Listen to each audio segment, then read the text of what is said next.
தேசிய ஸ்தாபன காங்கிரஸின் தப்பாக இருந்தால் சொல்லுங்க, திருத்திக்கிறோம். எபிசோடு 51. கல்வி, மருத்துவம், குடிநீர் மட்டும் இலவசம், மற்ற அனைத்தும் உற்பத்தி செலவில் குறைந்த லாபம் வைத்து விற்பனை செய்யப்படும் என்று சீமான் தனது தேர்தல் அறிக்கையில் குறிப்பிட்டிருந்தார். தீர்க்க தரிசனமான ஒரு அறிக்கை. உலக அரசியலை ஓரளவு புரிந்து வைத்திருப்பவர் சீமான் என்று நினைக்கிறேன். கல்வி, மருத்துவம் இரண்டையும் இலவசமாக வழங்கும் கியூபா நாட்டின் இன்றைய நிலை என்ன தெரியுமா? பெட்ரோல், டீசல் கடுமையான தட்டுப்பாடு. அங்கே தலைநகர் ஹவானாவிலேயே 22 மணி நேரம் மின்வெட்டு. அரசு அலுவலகங்கள், பள்ளிகள் மூடப்பட்டு விட்டன. அடிப்படை வசதிகளின்றி மருத்துவமனைகள் தள்ளாடுகின்றன. இத்தனைக்கும் கியூபாவில் எதுவும் இலவசமில்லை, கல்வியையும் மருத்துவத்தையும் தவிர. பொது உடைமை பேசுவதை நிறுத்தி ஆக்கப்பூர்வமான முன்னேற்ற பாதையில் பயணிக்க தயாராக இருந்தால் $100 மில்லியன் நிதி உதவி அளிக்க அமெரிக்கா தயார் என்று அறிவித்துள்ளது. ஷோரா ஷொரணையா என்ற போட்டியில் கியூபா அமெரிக்காவின் நிதி உதவியை ஏற்க தயாராகிவிட்டதாம். இந்தியாவில் எல்லாம் எல்லோருக்கும் தட்டுப்பாடின்றி கிடைக்கிறது. கம்யூனிஸ்ட் திருமா போன்றவர்கள் இங்கே இளைஞர்கள் அணிய சேகுவாரா படம் போட்ட டி-ஷர்ட்டுகளை விநியோகித்துக் கொண்டிருக்கின்றனர். அமெரிக்காவில் ஒர்க் ஃப்ரம் ஹோம் சிபார்சு செய்யப்படுகிறது. பாகிஸ்தானில் சூப்பர் லீக் மேட்ச் பார்வையாளர்களே இல்லாமல் நடத்தப்படுகிறது. ஸ்ரீலங்கா புதன்கிழமையை தேசிய விடுமுறை நாளாக அறிவித்துள்ளது. பங்களாதேஷில் ஷாப்பிங் மால்களை மாலை 7 மணிக்கு மூடச் சொல்லி உத்தரவு பிறப்பிக்கப்பட்டிருக்கிறது. தாய்லாந்து 27 டிகிரி செல்சியஸில் ஏசி போடச் சொல்கிறது. நெடுஞ்சாலைகளில் 80 கிலோமீட்டருக்கு மேல் செல்ல வேண்டாம் என UK அறிவித்துள்ளது.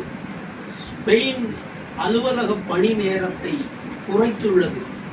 குறுகிய தொலைவு செல்லும் விமான சர்வீஸை பிரான்ஸ் ரத்து செய்துள்ளது.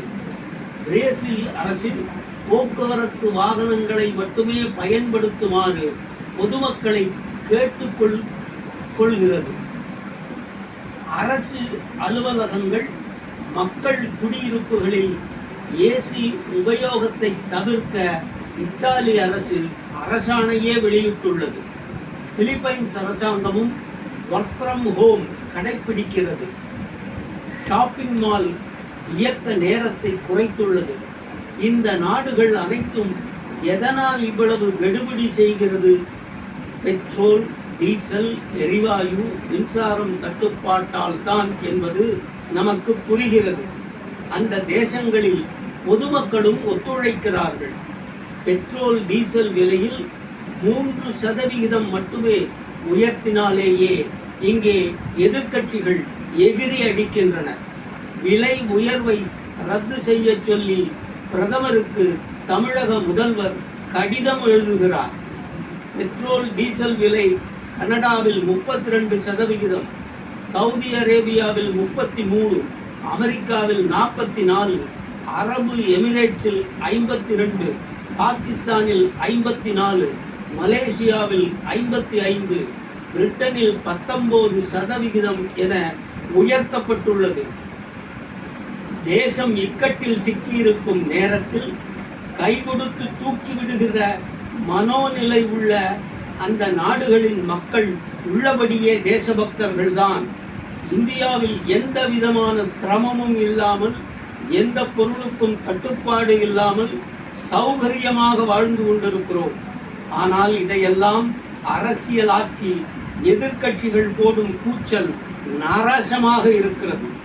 உலக பொருளாதார வல்லுநர்கள் தாலிக்கு தங்கம், மாமன் சீர் மோதிரம், வருஷத்துக்கு 6 சிலிண்டர் இலவசம், ரூபாய் 2500, 3000, 4000 விவசாய கடன் ரத்து என்று என்னென்னமோ சொல்கிறதெல்லாம் சாத்தியமில்லையே என்கிறார்கள்.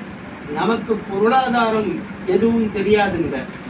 நமக்கு தெரிந்ததெல்லாம் பெருந்தலைவர் சொன்ன எல்லோருக்கும் கல்வி, எல்லோருக்கும் சோறு, எல்லோருக்கும் வேலை, எல்லோருக்கும் வீடு என்பது மட்டும்தாங்க. இந்த 3-4 இருந்தாலேயே மற்ற சௌகரியங்களை மக்களே தேடிக்குவாங்களே, இலவசங்களை எதிர்பார்க்கவே மாட்டாங்களே. ஓட்டு போட ரூபாய், அண்டா குண்டா மூக்குத்தீன்னு பரிசு பொருட்கள், ஜெயிச்சு வந்தா அண்டர் ஹேண்ட் டீலிங் கூப்பன் வேறு. என்னப்பா இப்படி சமுதாயத்தை கரப்ட் பண்றீங்க, பொல்யூட் பண்றீங்க? பெருந்தலைவர் சிந்தனைகளை அமல்படுத்தினாலேயே இது ராமராஜ்யம் தானே.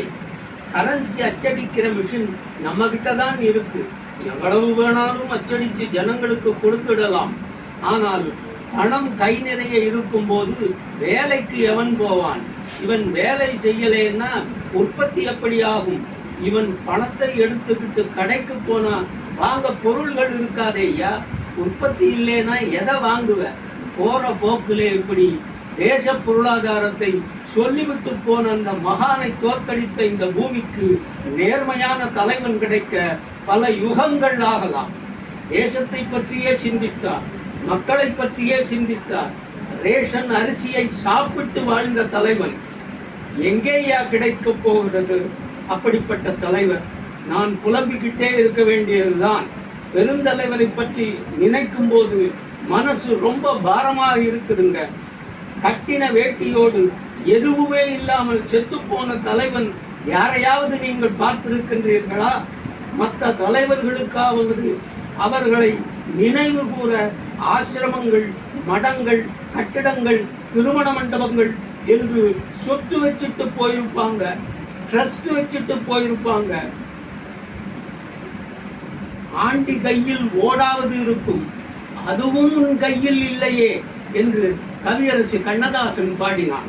பள்ளிச்சாலை தந்த ஏழை தலைவனை கொஞ்சம் நினைச்சு பாருங்க ஓட்டர்களே.